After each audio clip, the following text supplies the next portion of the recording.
Information society, knowledge society, and digital economy. The purpose of this chapter is to explain the concept of ICT. ICT means होता है Information Communication Technology.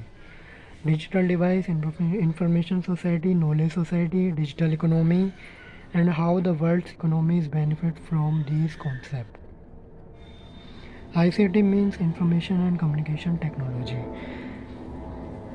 which facilitate processing, transmission and storage of information by electronic means.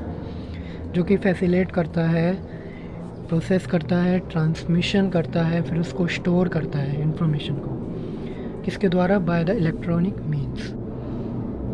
Digital divide is in economic and social inequality according to categories of persons in a given population in their access to ICT.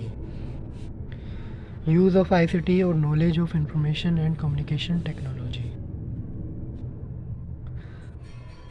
Social transformation has a great impact on economic growth of our country.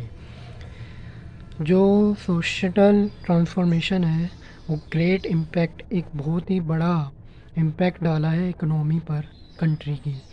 Society have transformed over period of time.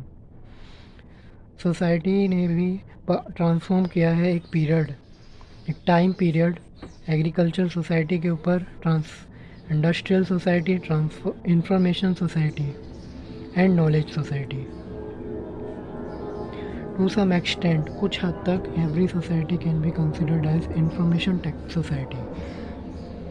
Her society को समझा जा सकता, consider किया जा सकता है information society को के रूप में और नॉलेज सोसाइटी के रूप में. Because of the fact that even at the most basic level of survival a human society cannot exist for long without observing its environment. क्योंकि जो सर्वाइवल का लेवल है, human society can not exist नहीं की जा सकती without बिना observe किए बिना इन्वायरमेंट को. Collecting information, processing information about changes in that environment and producing knowledge. Information को कलेक्ट करना, उसको प्रोसेस करना, फिर उसको टाइम रहते हुए चेंज करना इंफॉर्मेशन को, फिर उसको नॉलेज को प्रोड्यूस करना. ये that is the part of society response. ये जो पार्ट होता है, सोसाइटी रिस्पॉन्स देती है इंफॉर्मेशन के द्वारा. पहले उसको कलेक्ट करती है, फिर उसको प्रोसेस करती है, फिर उसको चेंज कर देती है. This is known as information society.